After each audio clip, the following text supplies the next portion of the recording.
Então a gente vai facilitar a vida desse cara no momento da correção.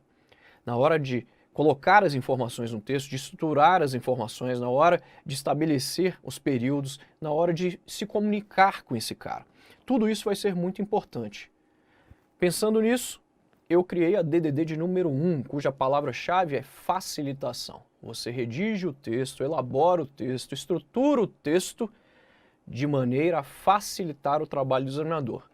Para isso, você vai ter de fazer o seguinte, olho na tela. Se liga, DDD 1, dica do Dixon de número 1, são 4. Facilitação. Eu vou construir o texto com a finalidade de facilitar o trabalho do examinador. Para isso, para tanto, é a mesma coisa, pessoal. É necessário, 2 pontos, aí tem os tópicos aqui. Elaborar textos com 4 parágrafos. Por quê? Porque aqui a gente tem textos com 20 linhas. Ok, Dixon, mas se meu texto for de 30 linhas? Se esse texto for de 30 linhas, aí você vai ver que normalmente a gente vai ter lá isso aqui, ó, para textos de 30 linhas. O que você vai ter? Você vai ter 4 ou 5 parágrafos. Está vendo a diferença? Ah, saquei. Então é diferente? É diferente, claro que é diferente. Redigir cada parágrafo entre 3 e 10 linhas. Dixon, por quê? Por que eu faço 4 parágrafos e eu redijo cada parágrafo entre 3 e 10 linhas? Sabe por quê? Para manter o equilíbrio entre os parágrafos do texto em relação à quantidade de linhas.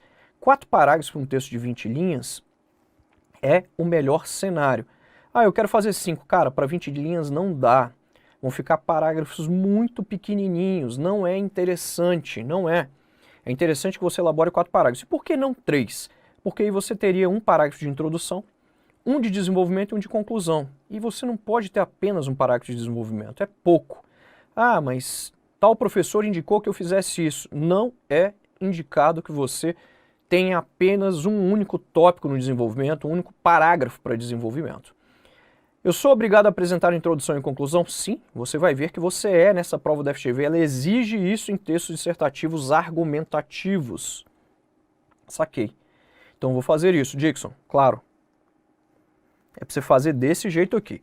Olha, se liga, eu estou falando aqui de textos de 20 linhas, do lado esquerdo da tela, do lado direito, texto de 30 linhas. Não vá se confundir. Por que você está falando de 30 linhas? Porque eu sei que tem gente que vai fazer outras provas de 30 linhas de outras bancas, da própria FGV, e também vão fazer talvez prova da CGU. E aí você tem que se ligar nisso aqui. Você vai redigir cada parágrafo para os textos de 30 linhas, entre 4 e 10 linhas. A mudança aqui é mínima em relação às linhas. Bacana? A seguir, vai dividir cada parágrafo em pelo menos 2 períodos. Quer dizer que você vai fazer pelo menos 2 pontos finais. Os períodos são isso. São estes enunciados que podem conter uma oração ou mais de uma oração. Eles podem conter também frases. Quer dizer que um período é isso? É. E normalmente a gente finaliza com um ponto final. É isso. Ah, mas eu posso usar ponto de interrogação? Pode. Posso usar ponto de exclamação? Pode. Em regra, nos textos dissertativos a gente usa muito mais os pontos finais do que pontos de exclamação, ponto de interrogação, embora a gente possa usar. Então, em regra, no geral, utilizaremos ponto final para finalizar os períodos. Para que eu vou escrever em períodos mais curtos? Para que eu vou fazer isso? Para que eu vou dividir meu parágrafo em pelo menos 2 períodos? Você não tem lá os parágrafos? Os parágrafos 4 serão blocos de informação. Então você vem e divide as informações de maneira tal que você entregue informações graduais para o examinador. Eu entrego aqui informação nesse parágrafo, aqui no outro e aqui no último parágrafo de conclusão. Eu faço isso.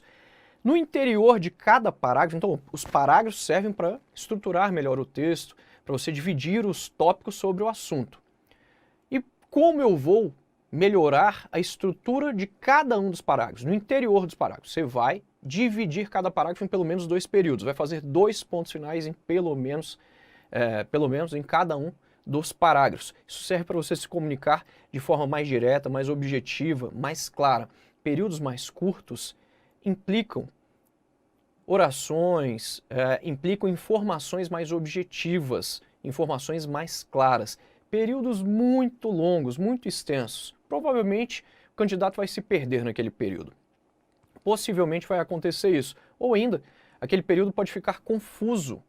Ele pode ficar confuso. Você bota a informação lá na linha 1 e outra lá na linha 9, por exemplo, se o parágrafo tem 9 linhas. Cara, muito cansativo, talvez. Eu leio a primeira linha. Quando eu chegar à 9ª linha, eu já não me recordo mais daquilo que li na primeira linha. Então, quando você faz períodos mais curtos, você entrega informações de modo gradual para o examinador. Eu entrego aqui uma informação, entrego aqui outra informação. Beleza, no mínimo 2, mas no máximo quantos? Não existe um máximo, mas é claro que não é interessante você fazer muitos períodos aqui em um parágrafo. Eu acho que no máximo 5, no máximo. No mínimo 2, no máximo 5.